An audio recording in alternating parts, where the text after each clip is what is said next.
Deux invités avec nous dans cette édition de la mi-journée de Smart Bourse pour parler du cas des actions européennes. Roland Caloyan est à nos côtés, responsable de la stratégie action européenne de Société Générale CIB. Bonjour Roland. Bonjour Grégoire. Et Marc Renaud, que j'accueille également. Bonjour Marc. Bonjour. Merci d'être là, vous êtes le président de Mandarine Gestion. Roland, je commence avec vous, avec un point que vous avez développé à travers une note publiée il y a quelques semaines. Le point, je vais directement à la conclusion, mais vous allez nous expliquer tout ça. Votre point est de dire que les rachats d'actions des compagnies européennes vont être un soutien très important pour les cours boursiers en Europe, au moins au cours des 2 prochaines années.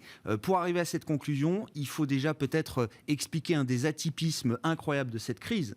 C'est que non seulement la situation bilancielle des entreprises, on parle du monde des entreprises cotées bien sûr, la situation bilancielle a été protégée, mais elle s'est même peut-être renforcée au cours de l'année 2020. Tout à fait, le constat, on est parti des bilans. C'est très important. Après une crise, la crise financière, la crise de la zone euro, on voit les entreprises renforcer les bilans. Donc utiliser le cash pour rembourser la dette. Or, il s'avère que cette crise est très atypique. On a eu des soutiens de l'État. Les entreprises ont réagi très très vite aussi en coupant les investissements, en coupant les dividendes, on a vu aussi, en faisant des économies d'échelle là où ils pouvaient. Et puis, deuxième partie de l'année, effectivement, avec un déconfinement, surtout sur la partie... la reprise manufacturière, on a vu une économie repartir et effectivement des entreprises rentrer du cash. Aujourd'hui, quand on regarde et qu'on fait le bilan sur l'année 2020, on voit que les entreprises ont émis de la dette, plus de dette, donc elles ont plus de dette aujourd'hui, mais elles n'ont pas dépensé ce cash. Elles l'ont gardé sur le bilan, globalement au niveau du marché. Après, il y a des distinctions sectorielles. Et ce qu'on s'aperçoit, c'est qu'en plus, en ayant coupé les dividendes, en ayant fait ces économies, elles ont même augmenté, elles ont même cumulé du cash. Donc aujourd'hui, quand on regarde en dette nette, c'est-à-dire dette moins cash, les entreprises ont amélioré leur position. Et donc la question, c'est que vont-elles faire de ce cash? Quelles sont les stratégies financières qu'on peut imaginer du point de vue des corporates? Avant même de parler des rachats d'actions, est-ce qu'il y a l'idée peut-être de programmes d'investissement? Là aussi, ça fait partie des atypismes de la crise. On voit que l'investissement finalement tient bien et que les perspectives d'investissement sont plutôt positives. Oui, et quand on regarde au niveau des consensus, quand on regarde un petit peu ce qui est attendu au niveau sectoriel, ce qui est très intéressant, c'est là où on voit effectivement des grandes vagues d'investissement à venir dans les 2-3 ans. C'est essentiellement sur les secteurs qui sont très intensifs en termes de carbone. Donc on retrouve l'idée de la transition énergétique, la régulation, etc. Donc effectivement, toutes les industries qui vont fournir des solutions pour réduire la pollution, pour réduire les émissions de carbone, c'est les entreprises qui vont bénéficier donc des investissements. Et puis la deuxième partie, toujours sur les investissements, c'est tout ce qui est lié au digital. Parce que cette crise-là, elle a mis en avant aussi le télétravail, les solutions online pour les entreprises. Donc tout cela, effectivement... pour nous, va driver effectivement des investissements très importants dans les années à venir.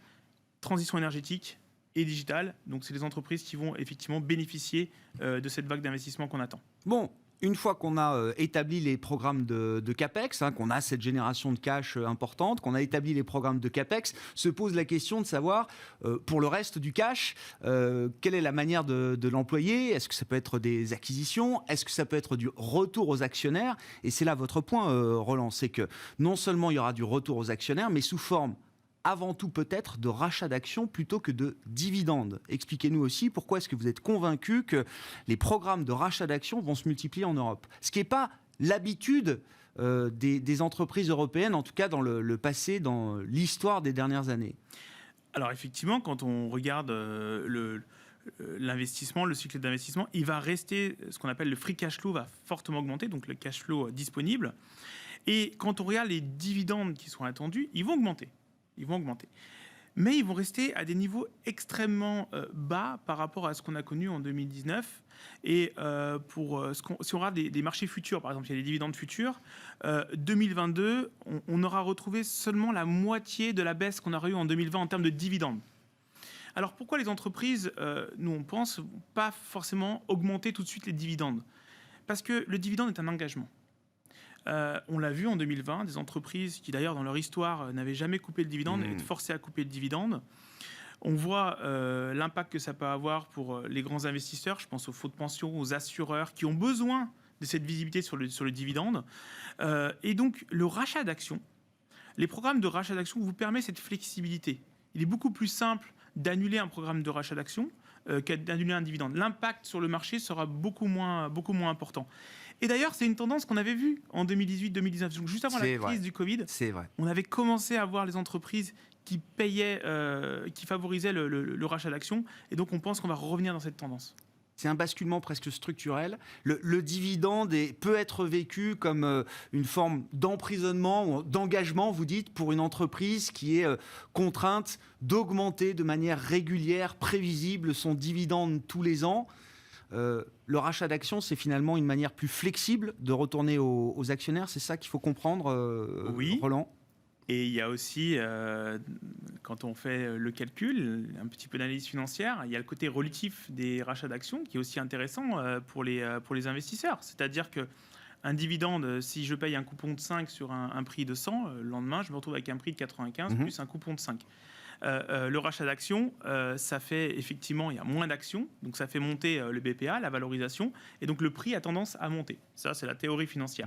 Mais la réalité maintenant, pour les investisseurs, c'est quoi? C'est que si vous regardez toutes les stratégies sur les rachats d'actions, les stratégies qui se concentrent sur les entreprises qui ont fait du rachat d'actions en Europe, aux États-Unis, et vous regardez les stratégies qui se concentrent sur les entreprises qui payent des dividendes très importants, eh bien, vous allez voir, que ce soit aux États-Unis ou en Europe, les stratégies qui se concentrent sur le rachat d'actions surperforment sur longue période les stratégies qui payent des dividendes très élevés. Ouais, c'est intéressant. Alors, quels sont les secteurs peut-être qui sont les plus susceptibles de mettre en place des programmes de rachat d'actions? Est-ce que c'est forcément des secteurs qui sont déjà identifiés comme étant de gros retourneurs aux actionnaires, ou est-ce qu'il y a des secteurs nouveaux, j'allais dire, dans cette catégorie qui peuvent cocher ces cases-là, Roland? Un mix des deux, j'ai envie de dire. J'ai envie de citer 3 secteurs. Alors, 2 secteurs qui sont plutôt des secteurs un peu matures, qui retournent globalement beaucoup aux actionnaires.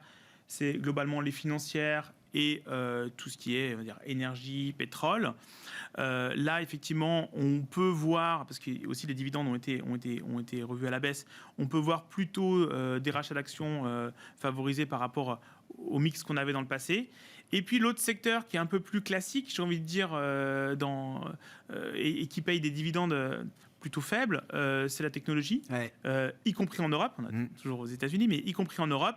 Là aussi, on voit que les dividendes ne sont pas très élevés par rapport au reste de la cote et ils favorisent aussi les rachats d'actions. Sur le plan quantitatif, on parle de quel type de masse agrégée en termes de rachat d'actions potentiels pour l'an prochain, pour l'année suivante? C'est l'horizon 2023 que vous avez regardé, je crois, Roland. Oui, 2022, 2023, 2021, c'est encore très...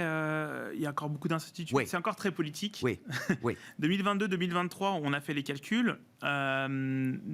Plutôt conservatifs, d'ailleurs, même si les chiffres vont vous paraître très élevés. Nous, on est sur une thèse de 150 milliards d'euros de rachat d'actions en 2022. Et ce chiffre pourrait monter même à 190 milliards en 2023. Non, ça ne me paraît pas tellement élevé, en fait.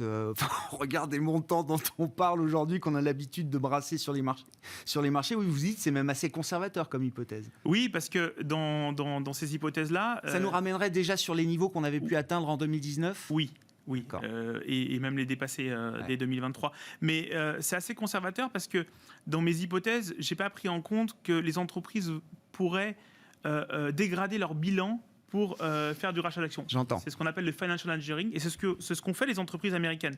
Donc elles sont allées encore plus loin, elles ont carrément émis de la dette pour faire du rachat d'actions. J'ai même pas pris ça en calcul.